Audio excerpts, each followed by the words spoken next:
evening. We are following breaking news in Niagara County where 2 people were killed tonight in a crash. Another person was hospitalized. This is a live look at the scene right now. Niagara County Sheriff Jim Vautour tells us a truck and car collided at the intersection of Quaker and Ridge Roads at about 7:30. According to the sheriff, there's a 2-way stop sign, and an out-of-state car did not yield to that stop sign but drove through the intersection and was T-boned by a truck. The sheriff says the pickup truck had the right of way. The driver of the car and the backseat passenger were both killed. The front seat passenger of the car was taken to ECMC. The truck driver was not injured. As you can see, there is still a large presence of first responders at the scene right now. Quaker Road and Ridge Road are both closed near the scene as officials continue to investigate this crash. Again, 2 people were killed this evening and 1 person was hospitalized. Just about 5 hours earlier, Niagara County Sheriff's deputies were on the scene of another crash on Ridge Road. A 4-year-old girl was hit by a car between Ewings Road and Ridge Leah Drive. That happened around 12:30 this afternoon. The little girl was flown to Women and Children's Hospital by Mercy Flight and is in critical condition. The sheriff's office tells us a 79-year-old Newfane woman was driving the car. We don't know yet if charges have been filed in this case. We have an update on a story we first brought you on News 4 at 6 last night. Buffalo police tell us a 46-year-old man is in critical condition after a hit and run. It happened around 12:30 on the 2500 block of Main Street yesterday. Police tell us a woman backed out of a parking spot and hit the man standing behind her vehicle. Police say they are still looking for the driver. This was the 5th hit and run in the city since May.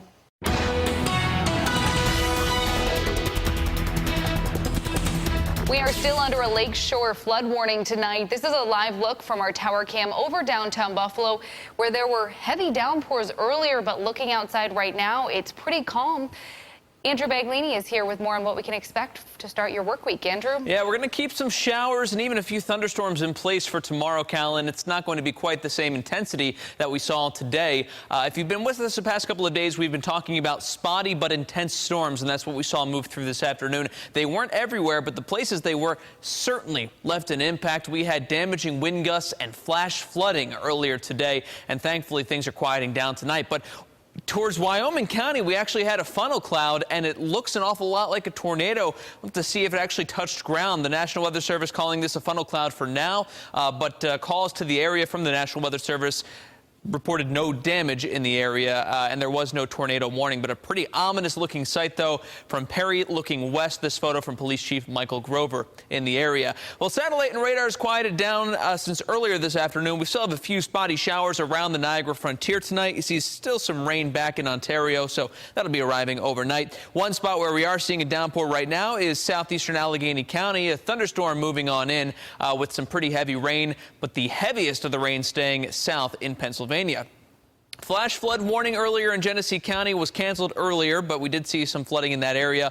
Lakeshore flood warning for Orleans County continues through tomorrow morning at 8 a.m. And that really was unrelated to the weather we had today. The very high Lake Ontario levels coupled with a northeast breeze and a little bit of higher waves, so we could still see some lakeshore flooding overnight. Looking ahead to tomorrow, just a marginal risk for severe thunderstorms really in the southern half of our viewing area as the disturbance continues to move through. Here's how it looks in the hour-by-hour forecast. Just some spotty isolated showers and maybe a couple downpours overnight, and maybe even a few rumbles of thunder as well. As we wake up tomorrow morning, mostly cloudy, and we'll see some off and on scattered showers and thunderstorms during the day, but activity starts to wind down later on tomorrow night, and then we'll actually get into some very nice weather the next couple of days. Evening storms winding down, mostly cloudy with some overnight showers coming up in your full 4-1 forecast. We'll talk about when we'll see the sunshine return to enjoy. All right, thanks, Andrew. Homeowners and business owners will be cleaning up from Thursday's tornadoes for some time. And storms like this give scammers an opportunity to try to take advantage of you. The Better Business Bureau says after serious storms, people will often drive around neighborhoods, stop at homes, and offer phony services. If someone approaches your home, there are a few things you should do. Always ask to see their business card. If they don't have one, chances are they're not legit. You should check online for reviews, and the BBB says one of the most important things to do is check their vehicle. Does it have out-of-state license plates? Does it have a business name on it? You know, those are other signs that it could be a scam. If it's an out-of-state contractor, or it doesn't have any name on the vehicle, or again, if they're reluctant to give you their information at your door for you to do that research, that's always a red flag. The BBB also says you should never give cash up front. You should also make sure that everything about the services are written down on paper. The BBB does have a scam tracker, so you can check to see if a business is real. We've posted a link to that scam tracker on the Found It On 4 section of WYVB.com. Currently, with the situation in Buffalo, we need to do something. A Buffalo Common Council member wants to put a stop to hit and runs in the city. University District Councilman Rashid Wyatt proposes red light cameras be installed.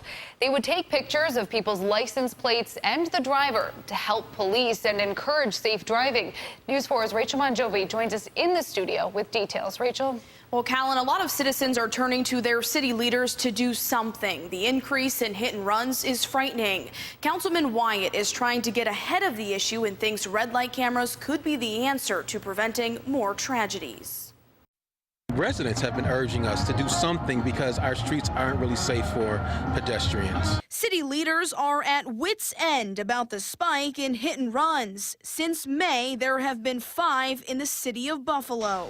University District Councilman Rashid Wyatt is proposing red light cameras as a solution. We need something to help curb our motorists' behaviors to save lives because we don't have enough police officers, traffic officers to be at every corner. Red light cameras would run continually. They'll record license plate numbers, driver images, and calculate speed. If you go through a red light, you'll get a ticket in the mail. It was something that we have been looking at for a while. The hit and runs, I think, escalated even more. Cities across the state already use red light cameras. Rochester had them for a number of years, but recently got rid of them after public outcry and high-cost citations. Here at home, people have mixed reactions. Everybody keep bumping somebody and then keep going. The cameras make them have to stop and report it to the insurance company. My problem with them is that they actually cause, in my opinion, more traffic collisions. Some criticize the cameras for being a money-grabbing tool since it will generate revenue for the city. But Wyatt says that's not the case. It's absolutely not. It's about public safety, clearly. Now, getting these cameras will not cost taxpayers. A company will install them for free. However, that company will get a percentage of the ticket fines, just like the city will. To get more information about red light cameras, there will be a public hearing on Thursday in the council chambers at 11 a.m. Reporting live, Rachel Monjovi, News 4 at 10. All right, thank you, Rachel. Still ahead on News 4 at 10, putting families first. New York State is gearing up to launch its paid family leave program when you could start seeing money come out of your paycheck, and why one mother says it is so important. New York State will start taking money out of your paycheck this month for its new paid family leave program. Then in January, you can start taking the paid time off.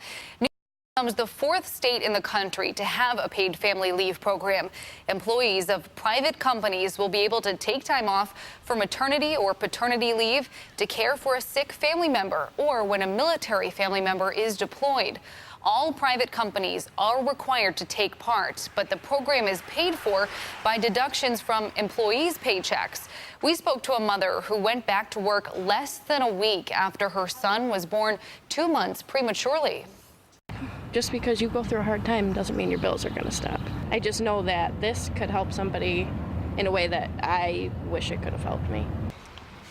But some critics say the program should have been rolled out more slowly. In a special report tomorrow on News 4 at 6, I'll break down how paid family leave will work, and I sit down with lawmakers on both sides of the aisle about whether the program is sustainable.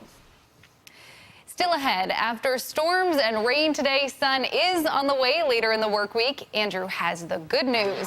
Plus, hundreds head to Canal Fest in North Tonawanda, but there's one woman who really stands out. Hear from the festival's biggest fan. It was a great morning at Woodlawn Beach today. Fantastic Friends of Western New York held its first special paddle for teens with special needs. A group of volunteers from the community helped teach kids how to use paddle boards and the basics of kayaking. Organizers with the group say the event is a way to help kids with special needs socialize and make lifelong connections. Well, it looks like the rain held out for them, but we have been seeing heavy downpours rolling through Buffalo today. This is a live look at downtown right now where it's calm finally. I know a lot of people are anxious to see some dry weather, especially anyone still cleaning up after the storms last week. For sure. And I tell you what, unfortunately, tomorrow is not going to be it. But beyond that, we actually have some very nice weather ahead. We have a couple of dry days, few showers Thursday, and then nice for next weekend. So a lot of good in the forecast, but we still have a little bit of unsettled weather to get through before we get to that sunshine. But not a bad place to be on the water before the storms rolled in today. But once those storms did pop up this afternoon, they were strong and in some spots severe. And actually, here's a photo of a funnel cloud. We've been showing this. This is in Perry looking west in Wyoming County. So far, no official call of a tornado, but a funnel cloud looking like it almost touches the ground, maybe even does. But calls to the area by the National Weather Service reported no damage, which is some good news. But for now, calling it a funnel cloud out. But definitely some strong to severe and even dangerous storms we had, especially down towards Allegheny County earlier this afternoon. Some damaging wind gusts there. We had flash flooding in southeastern Genesee County. Some pretty heavy downpours here along the Niagara frontier. So it was spotty coverage, exactly what we've been talking about the past couple of days. Spotty but intense. What we're seeing right now, mostly dry weather across western New York. We have a few pockets of showers around the metro. Isolated downpour in southeastern Allegheny County, a couple popping up towards just east of Olean. But the bulk of the rain down towards Pennsylvania, it is deluge there. And actually in southern Potter County, we have a flood warning because of all this slow rain, definitely causing flooding in this area down in southern McKean and Potter counties. You got to watch out. Here in western New York, the only warning we have is for a lakeshore flood warning, and that actually had nothing to do with today's rain. It was because of obviously the high Lake Ontario levels and the northeast breeze that we've had, creating some higher waves out there. So that carries on into 8 a.m.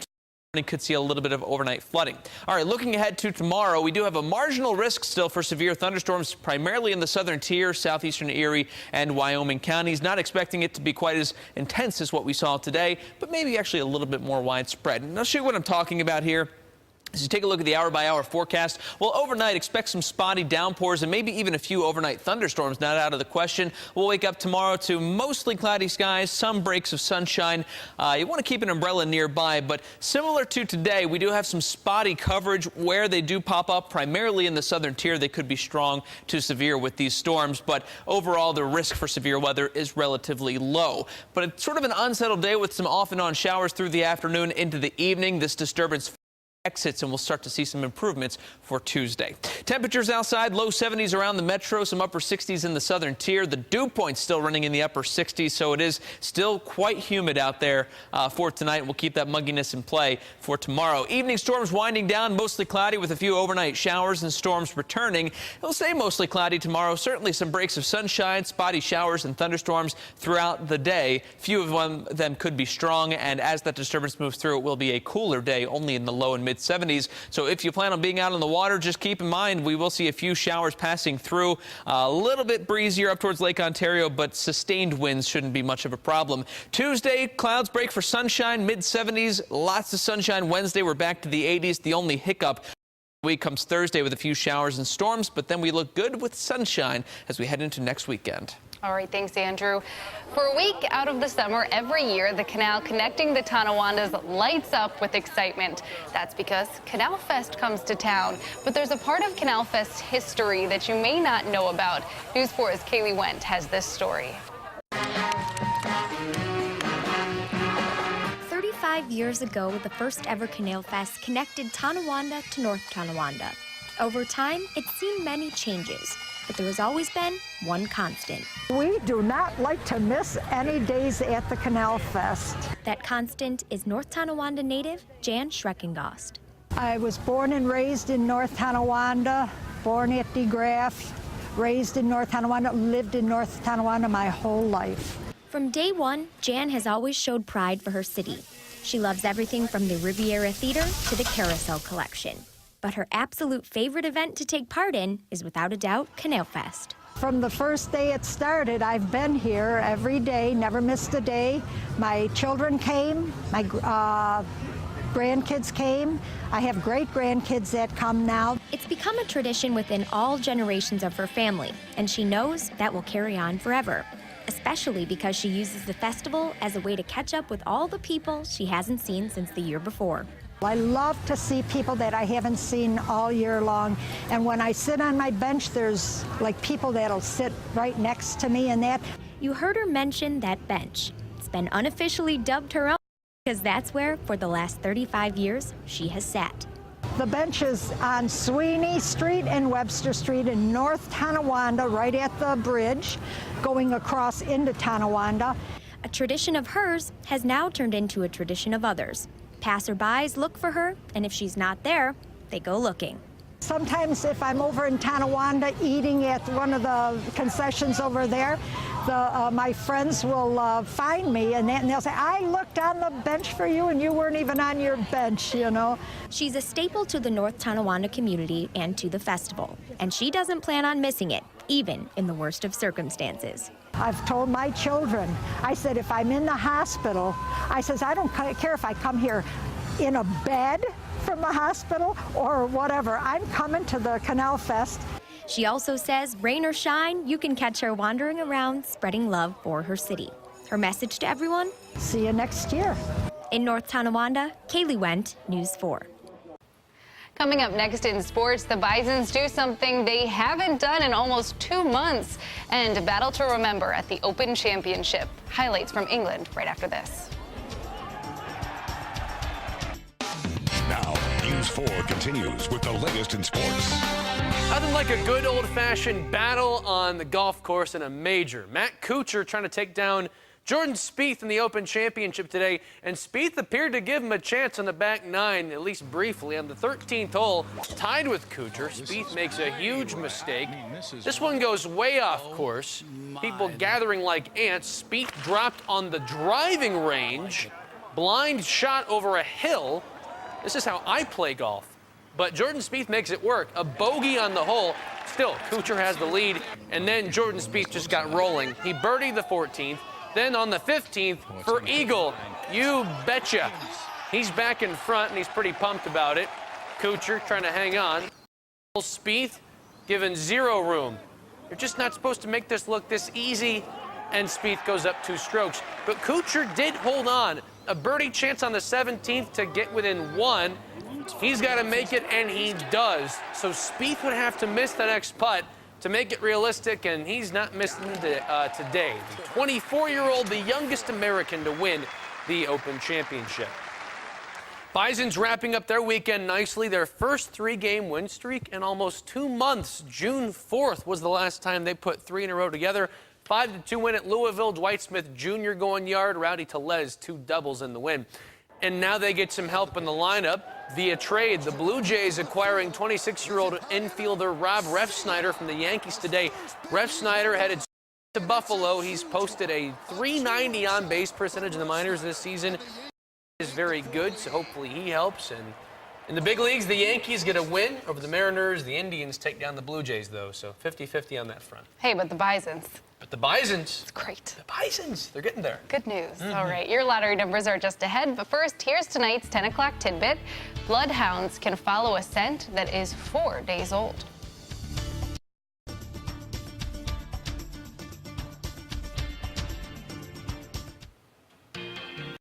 Here are tonight's winning numbers in the New York State Lottery. The daily 182 and the win for 0950. If you play, good luck.